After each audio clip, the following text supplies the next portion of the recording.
आज आप लोगों के सामने हम रिपर्टरी पर बात करेंगे। रिपर्टरी के जनक doctor Samuel Hahnemann doctor Oscar E William Boericke थे। बोरिक जी के समय में आजकल की तरीके से डायग्नोसिस करने के साधन नहीं थे।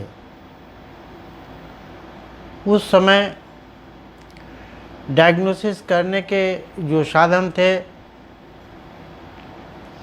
उनमें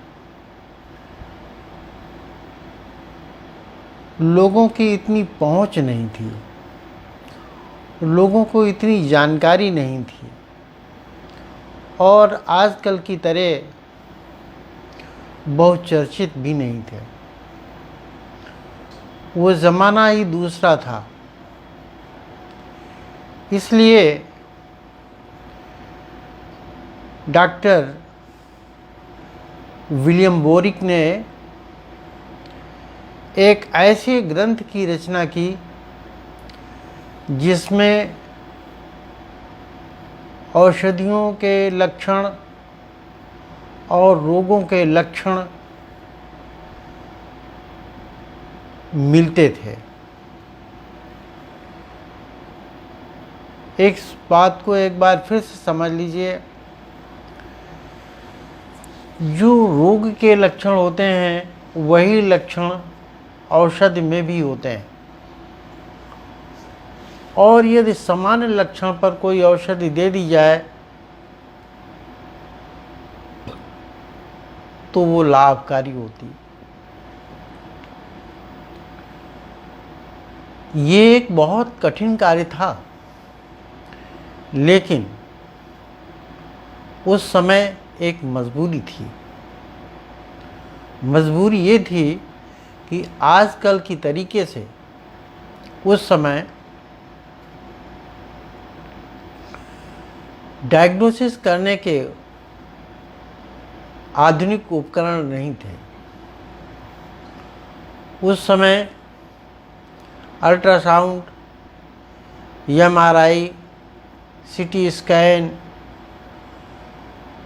एक्सरे आदि जैसी चीज़ें नहीं थी।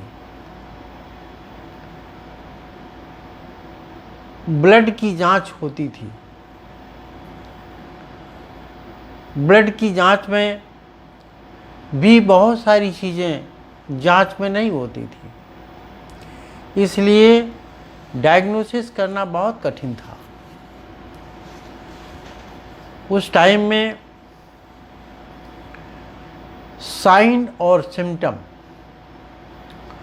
दो ही एक अच्छे साधन थे जिनके आधार पर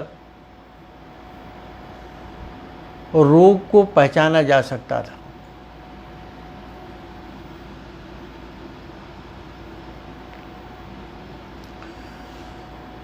आप लोगों के नाम मेरे सामने आ रहे हैं, मैं देख रहा हूँ, लेकिन मेरे पास समस्या ये है कि कम समय में अधिक बात कहनी होती है, इसलिए नाम में समय बर्बाद करना उचित नहीं है। जितने लोग कमेंट कर रहे हैं सबको मेरा नमस्कार है और मेरी ओर से सबको प्यार है। तो मैं बात कर रहा था रिपर्टरी पर।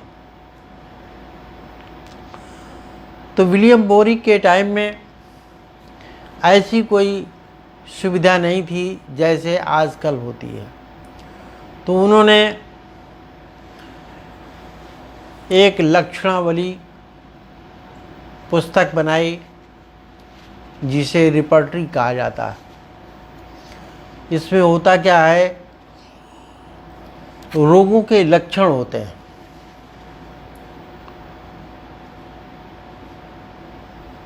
और उसकी एक सटीक दवा होती है।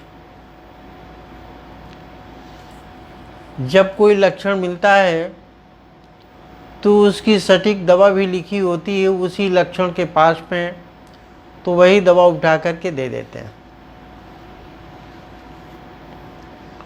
और पेशेंट ठीक हो जाता है। लेकिन ये देखा गया एक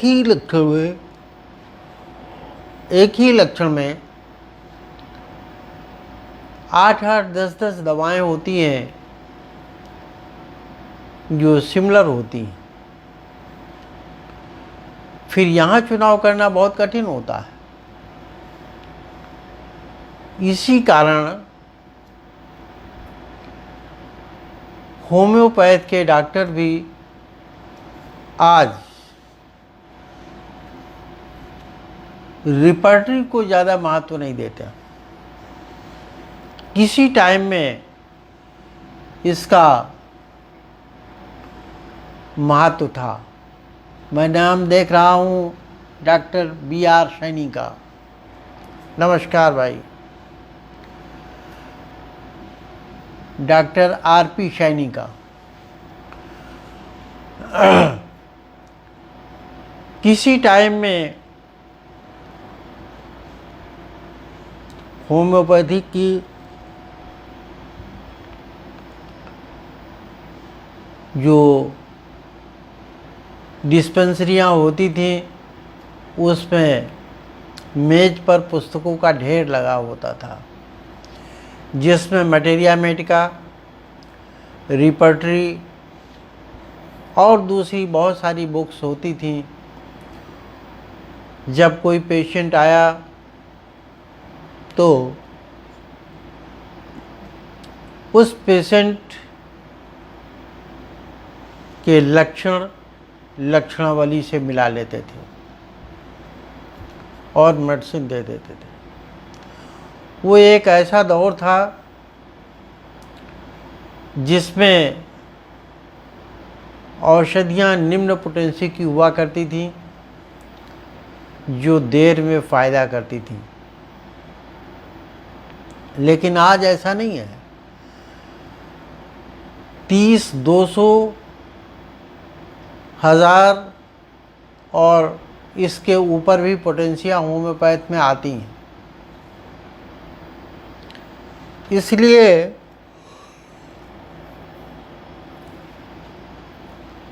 आज रोगों को ठीक करने में होम्योपैथी में टाइम नहीं लगता। लेकिन आपको बताऊं, आज वही पुस्तकें जो किसी टाइम में डिस्पेंसरी में मेज पर सजी हुई पाई जाती थी, आज किसी भी मेज पर नहीं प्राप्त होती। इसका कारण क्या है? इसका कारण ये है कि जब कोई साधन नहीं था तो रिपर्टरी सब कुछ हुआ करती थी। लेकिन आज ऐसा नहीं है। आज डायग्नोसिस के बहुत से साधन हो गए हैं और उन साधनों से अच्छी डायग्नोसिस होती है। इसलिए वे सारी पुस्तकें टेबल से हट गईं और टेबल पर दवाइयों का केवल ढेर होता है। आप लोग कह रहे होंगे कि मैं इलेक्ट्रो होम्योपैथी की बात न करके होम्योपैथी की बात कर रहा हूँ। चूँकि आप रिपर्टरी की बात करते हैं इसलिए मैं होम्योपैथ की बात करता हूँ। देखिए, डायग्नोसिस करने के लिए दो चीज़ों का अहम रोल होता है, एक साइन, एक सिम्टम। साइन वो होते हैं जो दिखाई देते हैं, सिम्टम वे होते हैं जो दिखाई नहीं देते हैं। लक्षण दिखाई नहीं देते हैं, लेकिन चिन्ह दिखाई देते हैं। एक उदाहरण देकर आपको इस बात को समझाता हूँ। जैसे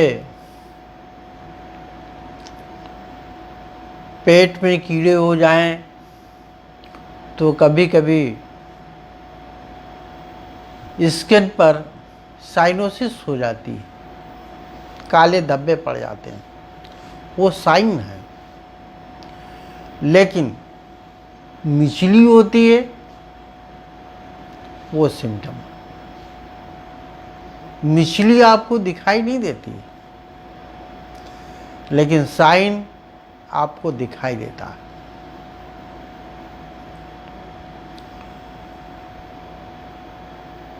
इसलिए इन दोनों शब्दों को आयुर्वेद में भी महत्व दिया गया है। आयुर्वेद में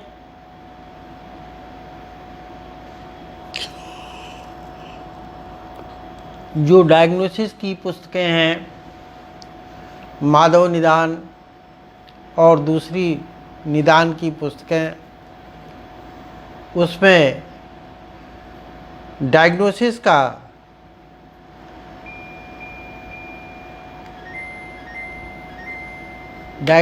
का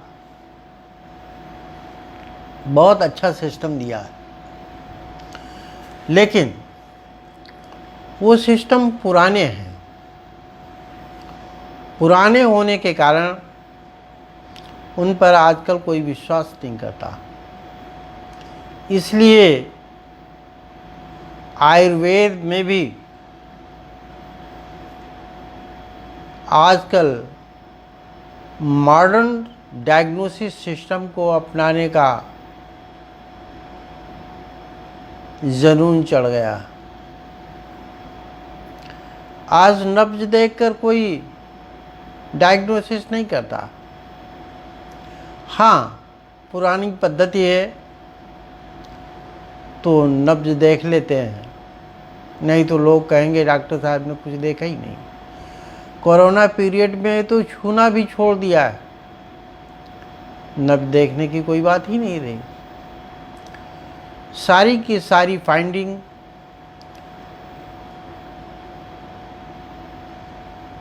एक्सरे, डायग्नोसिस और दूसरी चीज़ों से होती है।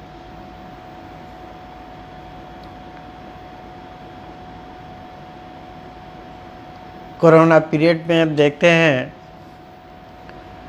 कि किसी भी पेशेंट को डॉक्टर छूता नहीं है, दूर बैठ करके ही सिम्टम पूछ लेता है और दवा लिख देता।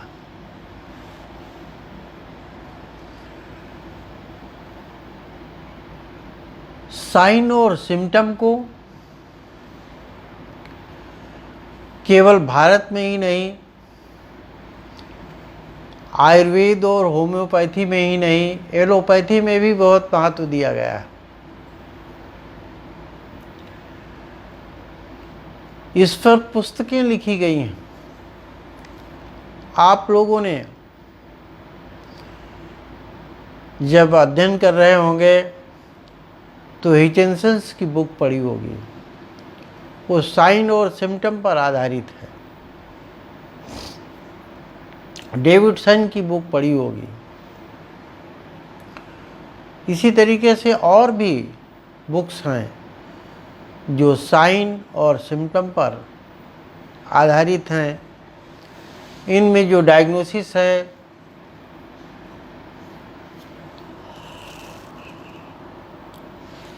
वो साइन और सिम्टम के आधार पर की गई है। लेकिन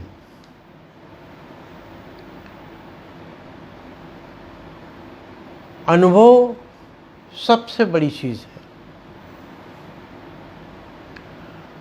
हम ये देखते हैं कि यदि हमें साइन और सिम्टम देखने की अच्छी पकड़ है तो हम डायग्नोसिस बहुत अच्छी तरीके से कर लेते हैं। हमने ऐसे भी देखे हैं कि पहले उनको प्रैक्टिस करना बहुत कठिन होता है, बहुत दिक्कत होती है, लेकिन पेशेंट देखते देखते उन्हें इतना अंदाज हो जाता है, पेशेंट ने अपनी बीमारी बताई और डॉक्टर के दिमाग में तुरंत वो दवा निकल कर आ जाती है। मेरे सहयोगी एक डॉक्टर साहब हैं, एक दिन मेरी उनसे बात हो रही थी। मैंने पूछा ये डायग्नोसिस कैसे करते हो? कहने अब हमें करना कुछ नहीं पड़ता, पेशेंट सामने आता है, वो लक्षण बताता है, जैसे ही एक दो बातें बताई दिमाग में तुरंत वो दवा सेलेक्ट हो जाती है। फिर वो कितने भी लक्षण बताए, जो पहली बार सेलेक्ट हो गई मैं वही दवा देता हूँ और उसी से फ़ायदा होता है।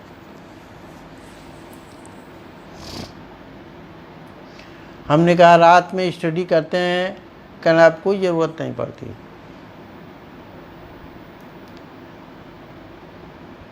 हमने देखा 27-28 सालों में उनकी बहुत अच्छी पकड़ हो गई।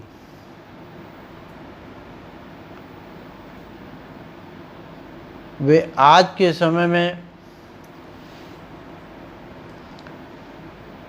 4-5 जिलों का ट्रीटमेंट तो करते हैं।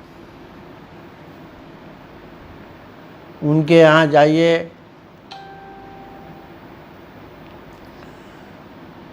टोकन लीजिए, उसके बाद में ट्रीटमेंट मिलेगा। यह टोकन मिस हो गया तो 5 लोगों को देखने के बाद आपको देखा जाएगा। तो मैं बात कर रहा था रिपर्टरी की।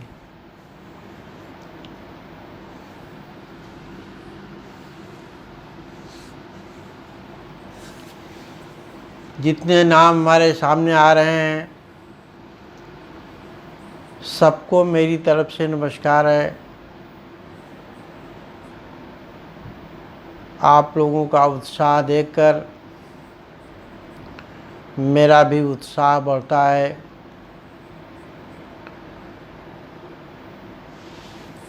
हमारे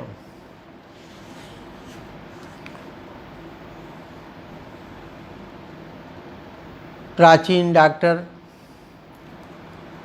विलियम बोरिक ने जो रिपर्टरी बनाई थी उसमें 24 बिंदुओं पर उन्होंने फोकस किया था। 24 बिंदुओं में सबसे पहले उन्होंने मन पर फोकस किया था। मन में आपके विचार आते हैं, उन्हें कोई देख नहीं सकता, ये लक्षण है। जैसे दिव्य दृष्टि होना एक बीमारी है, मानसिक बीमारी। प्यार हो जाना, ईर्ष्या हो जाना, आतंक फैलाना, पानी से डरना, इस तरीके की अनेक मानसिक बीमारियां हैं जो मन के कारण होती हैं, और मन में जो चीज़ आती है शरीर भी वैसा ही करने लगता है। जैसे तुम्हारे मन में आया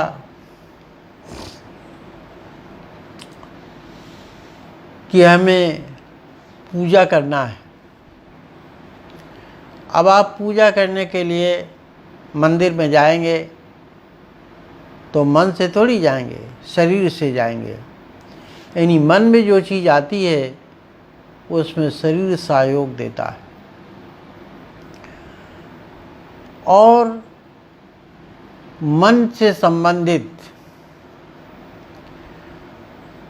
अनेक लक्षण हैं। हमने देखा मन के कारण ही भयंकर गर्मी में लोगों को जाड़ा लगता है। भयंकर जाड़े में गर्मी लगते भी देखा है। आपको भी यदि देखना हो तो किसी मानसिक चिकित्सालय में चले जाएं और वहाँ मन के इतने रूप देखने को मिलेंगे कि आप ताज्जुब मानेंगे मन से क्या क्या होता है। मन जो करता है वही शरीर करता है। मन से दो तरीके की एक्टिविटीज़ होती हैं, या तो हाइपर होगा या हाइपो होगा। हमारे यहाँ मन पर कार्य करने वाली बहुत कम औषधियाँ हैं। क्यों? हमारे यहाँ जो औषधियाँ हैं वो कॉम्प्लेक्स रूप में हैं।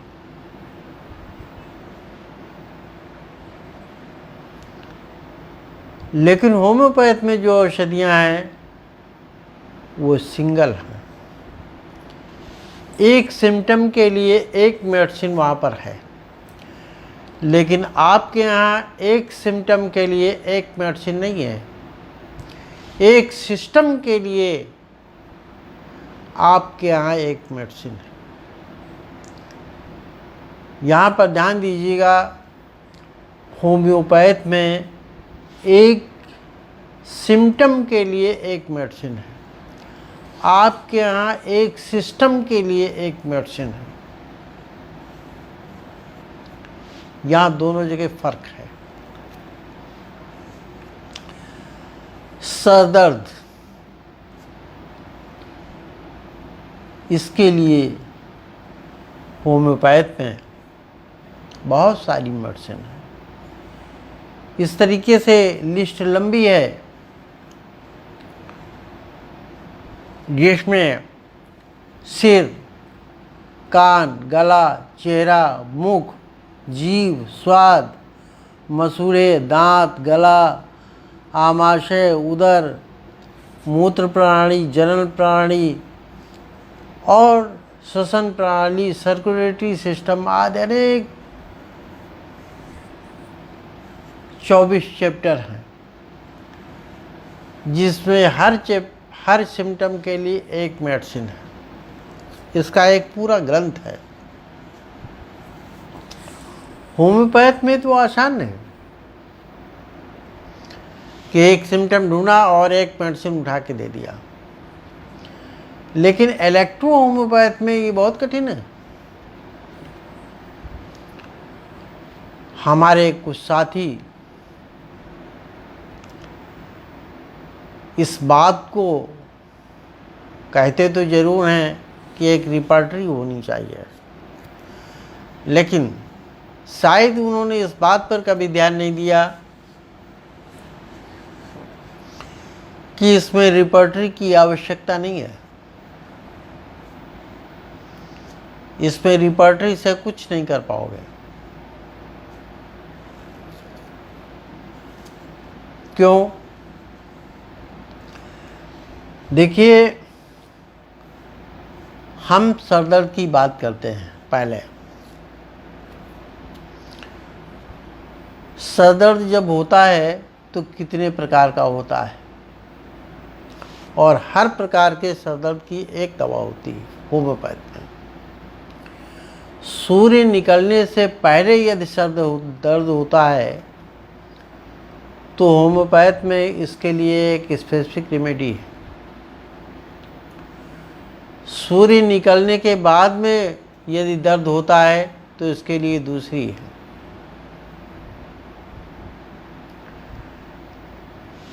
सोते समय यह सर दर्द होता है तो दूसरी है। आपके यहाँ कौन सी दवा है ऐसी? आपके यहाँ तो दर्द की 2-4 दवाई ही है, वो भी कॉम्प्लेक्स रूप में है। रिपर्टरी पर कैसे ध्यान दोगे?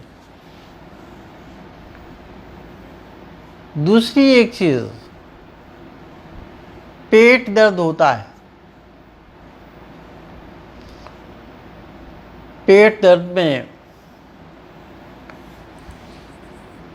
कभी कभी आप पेट को दबा करके आगे की ओर झुकिए तो आराम मिलता है। होम्योपैथ में जब ऐसा सिम्टम आता है तो उसके लिए एक पर्टिकुलर दवा है। लेकिन पेट दर्द में यदि पीछे की ओर बाइंड हो तो आराम मिले तो उसके लिए दूसरी दवा है।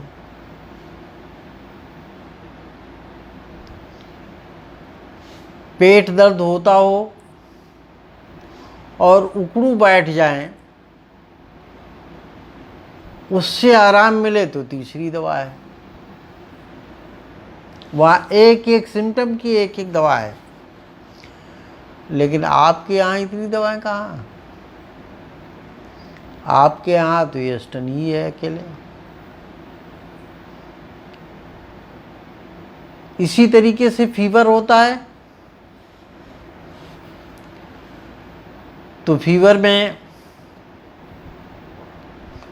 यदि प्यास लगती है और फीवर होता है तो होम्योपैथ में एक पर्टिकुलर दवा है।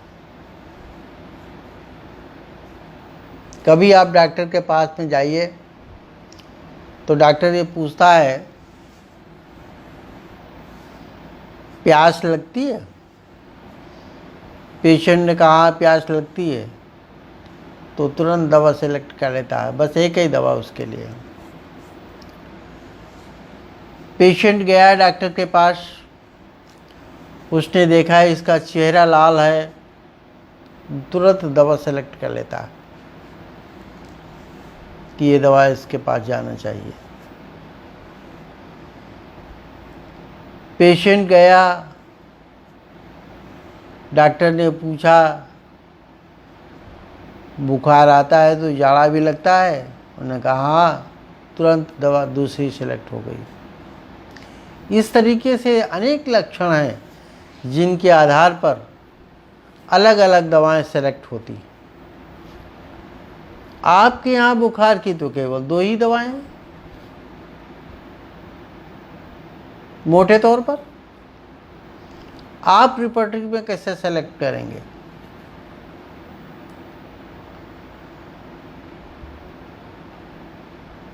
और भी तमाम चीज़ें ऐसी हैं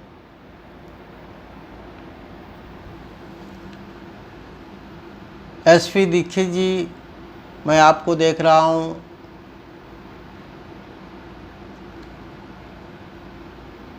डॉक्टर ओपी सिंह मैं देख रहा हूँ। आप सबको मेरी ओर से बधाई है।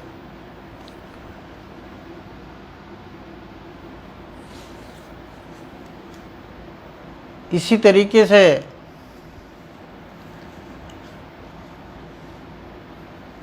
स्टूल के पेशेंट होते हैं जिनका पेट खराब होता है, दस्त आने की शिकायत होती है। डॉक्टर के पास जाते हैं होम्योपैथ में डॉक्टर पहला ही सवाल करता है, जब स्टूल पास होता है तो क्या उससे बदबू आती है? जैसे आपने कहा हाँ, मेडिसिन सेलेक्ट हो गई।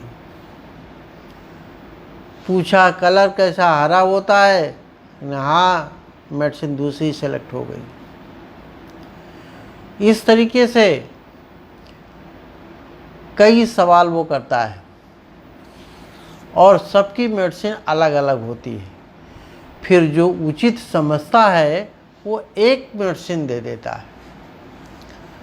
अब कई मेडिसिन चलने का रिवाज आ गया है तो 2-3 मेडिसिन दे देता है।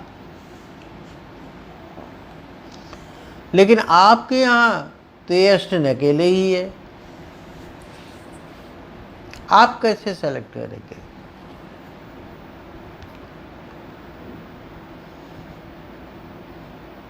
लिहाजा ये देखा जाए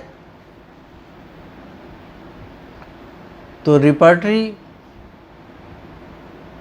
की आवश्यकता हमारे यहाँ नहीं है। हमारे यहाँ उतना ही काफ़ी है जितनी प्रैक्टिस ऑफ मेडिसिन में साइन और सिम्टम पढ़ाए गए हैं। हाँ, वो बात दूसरी है कि जिन लोगों ने प्रैक्टिस ऑफ मेडिसिन नहीं पढ़ी है, इससे आगे कुछ कहना उचित नहीं है, उनके लिए ज़रूर दिक्कत होती है।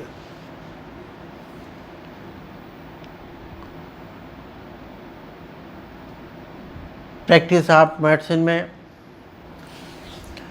डेविडसन्स और हिचिन्सन्स की बुक जिन्होंने पढ़ी है उन्हें डायग्नोसिस करने में कोई दिक्कत नहीं होगी।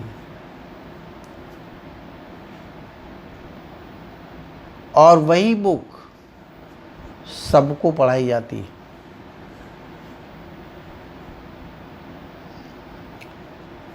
एक में डायग्नोसिस के सिद्धांत हैं और दूसरी में साइन और सिम्टम है। बहुत अच्छी डायग्नोसिस की बुक है।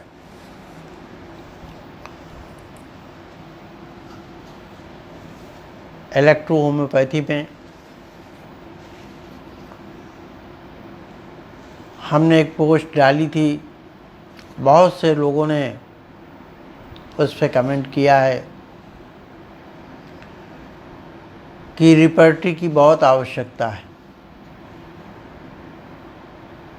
कोई आवश्यकता नहीं है। रिपर्टरी की कोई ज़रूरत ही नहीं।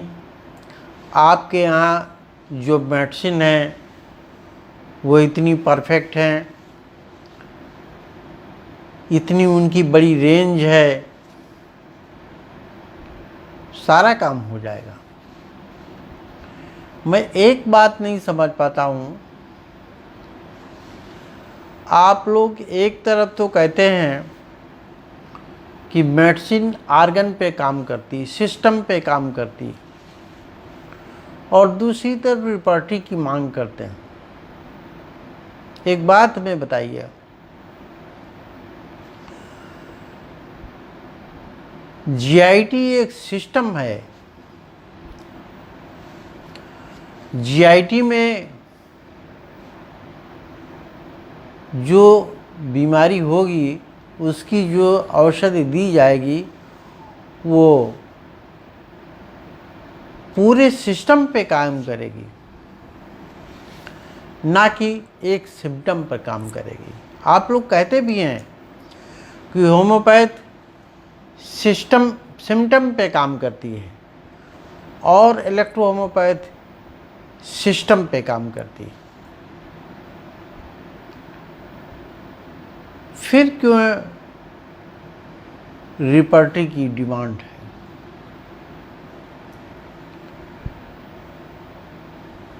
जो औषधियाँ हमारे यहाँ बनती हैं उनमें पूरे सिस्टम की मेडिसिन पड़ी होती है।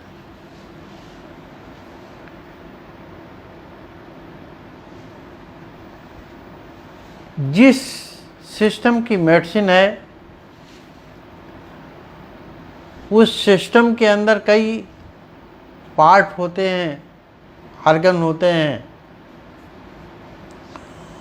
जो ऑर्गन जितना प्रभावशाली होता है उसके लिए उतनी ही मेडिसिन पड़ी होती है। और ये केवल इलेक्ट्रो होम्योपैथी में नहीं होता है, ये आयुर्वेद में भी होता है। क्यों? क्योंकि कॉम्प्लेक्स मेडिसिन आपके यहाँ भी है, कॉम्प्लेक्स मेडिसिन आयुर्वेद में भी है, कॉम्प्लेक्स मेडिसिन यूनानी में भी है।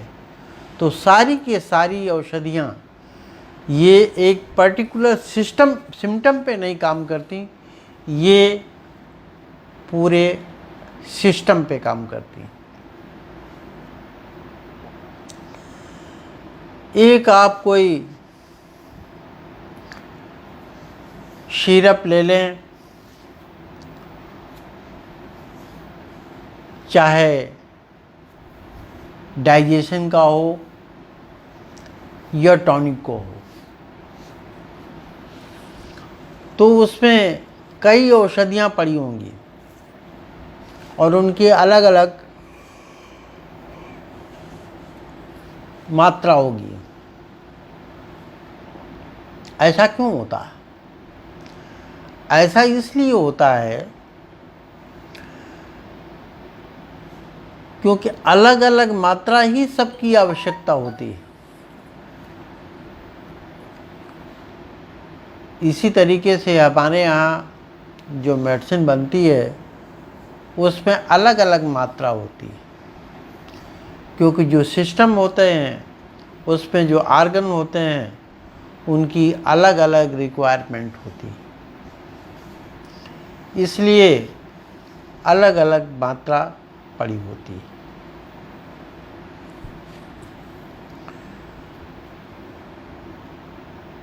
पेन में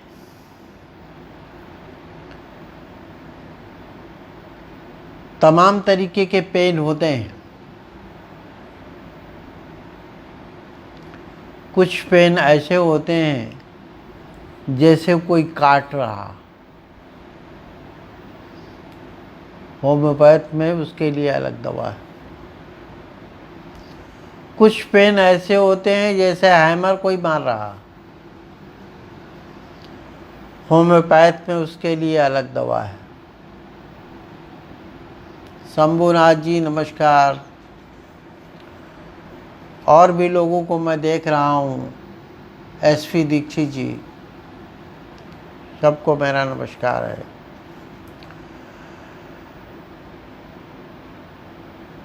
तो मैं पेन की बात कर रहा था। कुछ पेन ऐसे हैं जिसमें ऐसा लगता है कि हैमर चल रहा है। कुछ पेन ऐसे होते हैं जिसमें ऐसा लगता है स्विच हो रहा है। और सबकी अलग अलग मेडिसिन है। आपके यहाँ ऐसी कौन सी मेडिसिन है?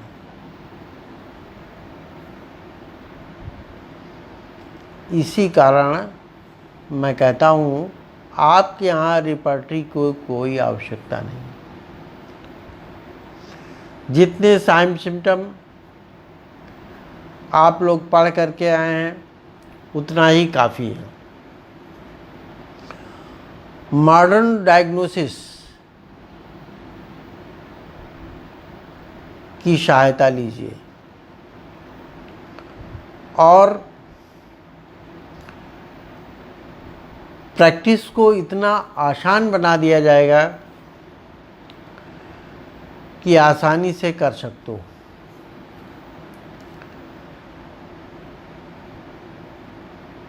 क्यों? अभी तक आप लोग जो दवाइयाँ खरीदते थे, बनाते थे, उसमें आप लोग भ्रम में थे। आपकी समझ में डाइल्यूशन नहीं आता था, आपकी समझ में स्पेसिफिक नहीं आती थी, आपकी समझ में और भी बहुत सारी चीज़ें थी जो नहीं आ रही थी। पिछले 6-7 महीनों से जब से मैंने फेसबुक पर क्लास लेना शुरू किया, लिखना शुरू किया, आप लोगों में काफ़ी जागरूकता आई है। आप लोगों की डिमांड पर ही मैंने बुक लिखना शुरू किया था। आप लोगों में ही कुछ लोगों ने कहा था कि ये जो मैटर है ये बुक के रूप में होना चाहिए। मैंने बुक के रूप में उस मैटर को दिया है। अब कुछ लोग ये कहते हैं 1 साल से आप कह रहे हैं अभी आ रही है, अभी आ रही है, अभी आ रही है।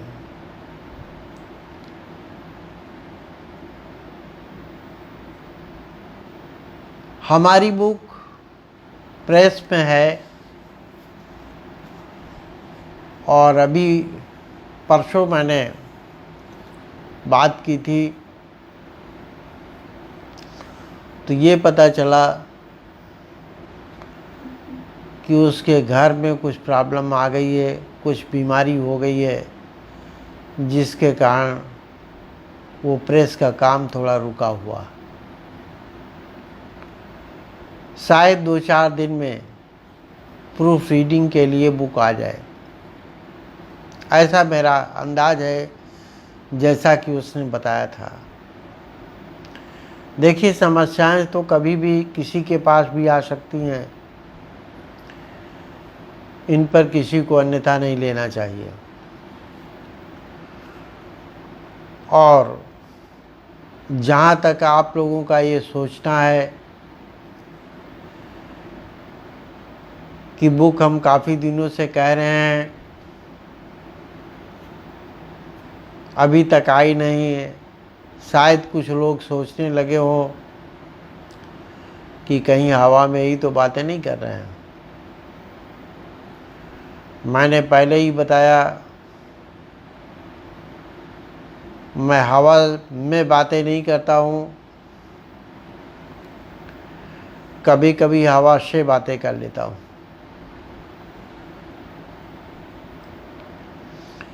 हमने आपसे कहा था कि 2 बुक्स होंगी, एक बुक छप रही है, एक बुक लिख रहे हैं।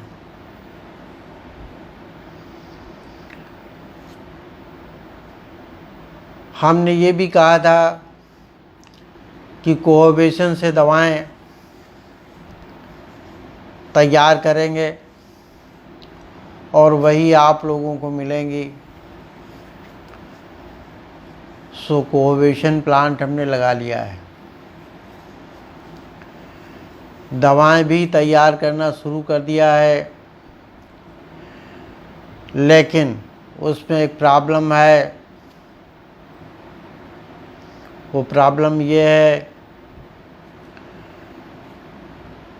कि 50-60 डिग्री सेंटीग्रेड पर ही अभी कोऑपरेशन हो पाता है। हमें 38 डिग्री सेंटीग्रेड पर करना है,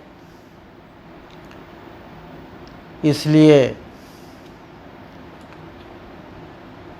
कुछ चीज़ों को उसमें फेर बदल करना पड़ेगा, इसलिए अभी टाइम लगेगा। हाँ, मैंने दवा बनाने का पूरा सिस्टम लगभग एकत्र करना शुरू कर दिया है और मैं विश्वास दिलाता हूँ कि 1-2 महीने में आपके पास कुछ दवाइयाँ पहुँचना शुरू हो जाएंगी। अभी तक हमने जो दवाएं बनाई हैं बहुत मुश्किल से तैयार कर पाए हैं। मुश्किल इस बात की होती है कि जो कोऑपरेशन होता है वो थोड़े ऊंचे टेम्परेचर पर होता है, नीचे टेम्परेचर पर एस्फेजिक निकालना थोड़ा कठिन होता है। यही सबसे बड़ी समस्या है। फिर भी हमारा प्रयास है कि हम जल्दी से जल्दी दवाएं तैयार करना शुरू करें, आप लोगों को मिलने लगें। 2-1 दवाइयाँ हमारे पास तैयार भी हो गई हैं, जिनका हम ट्रायल कर रहे हैं। हमने आपको बताया था कि हम बिना ट्रायल के कोई मेडिसिन किसी को नहीं देते हैं, कभी बेचते नहीं हैं। और अपने ट्रायल करने का तरीका भी आपको बताया था कि हम मेडिसिन को प्रैक्टिशनर को देते हैं, प्रैक्टिशनर उसके रिजल्ट हमें बताता है, हम खुद लोगों को औषध देते हैं और उसके रिजल्ट प्राप्त करते हैं। इस तरीके से जब हमारी औषधि परफेक्ट होती है तब हम औषध को देते हैं। अभी हमने कुछ सिंगल प्लांट के एस्फेजिक निकाली है, अभी उन्हें कॉम्प्लेक्स रूप में नहीं मिलाया। लोगों को ट्रायल में दिया है, दर्द में बहुत अच्छा रिजल्ट है। लेकिन जैसा कि हमने पहले बताया कि 2-4 लोगों पर ट्रायल करके कोई रिजल्ट का परिणाम नहीं होता है। जब वो 20-25 लोगों पर कम से कम दिया जाए और ट्रायल हो, तब उसका रिजल्ट हम मानते हैं। फिलहाल आपको मेरी ओर से जो दवाएं मिलेंगी वो परफेक्ट होंगी, ऐसा मेरा विश्वास है। दूसरी चीज़ ये जो मैं आपसे विशेष तौर पर कहना चाहता हूँ वो ये है कि आप लोग थोड़ा धैर्य रखें। हम कोई भी काम जो करते हैं वो उतावले होके नहीं करते हैं। हम एक ठोस मैटर देते हैं, लेकिन धीमे धीमे। आप लोगों ने भी देखा होगा कि जल्दी में किया हुआ कार्य अच्छा नहीं होता है, उसमें कमियां रह जाती हैं, और एक बार की कमी फिर वो हमेशा के लिए पछतावा होता है। अभी हम प्लांटों के लिए मार्केट भेजा था,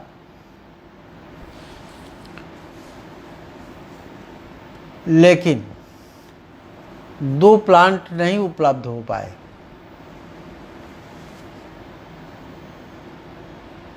अब यशवन में 2 प्लांट उपलब्ध नहीं हो पाए तो दूसरे लोग होते तो कह देते बना दो, उसमें क्या फ़र्क पड़ता है, दोनों ही सही। लेकिन हम नहीं बनाएंगे। हम तभी बनाएंगे जब प्लांट पूरे होंगे। यदि नहीं होंगे, नहीं मिलेंगे, कभी कभी होता है ऐसा, तो उसका अल्टरनेट हमारे पास में है,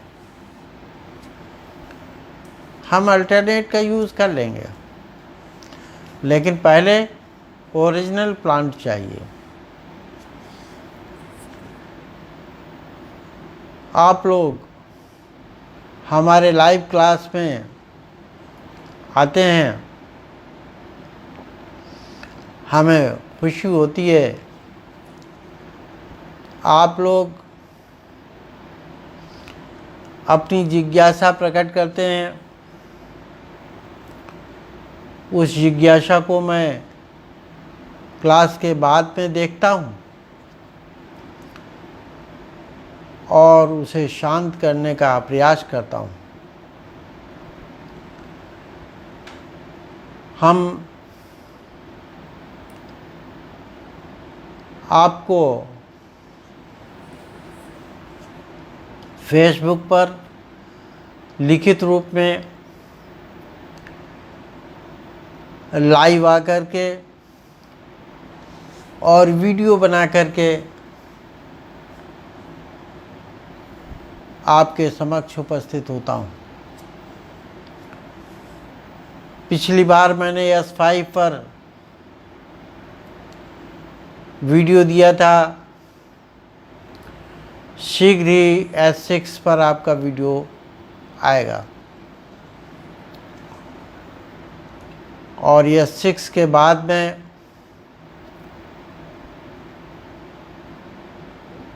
हम चाहते हैं कि जल्दी जल्दी आपको वीडियो मिले, लेकिन हमारे पास में समस्या ये है, पुस्तक लिखना है, औषधियाँ तैयार करना है, वीडियो बनाना है और भी काम होते हैं, तो समय कम मिलता है। लेकिन फिर भी हम आपके सामने आते रहेंगे। बस आप हमें कमेंट और सुझाव देते रहिए। हमारे वीडियो YouTube पर आते हैं, वहाँ भी आप लोग देख सकते हैं। आज के लिए बस इतना ही।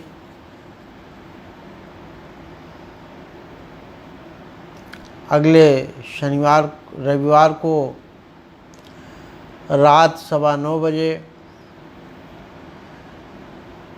यदि परिस्थितियां सामान्य रही तो मैं फिर मिलूँगा। तब तक के लिए हम आपसे विदा लेते हैं।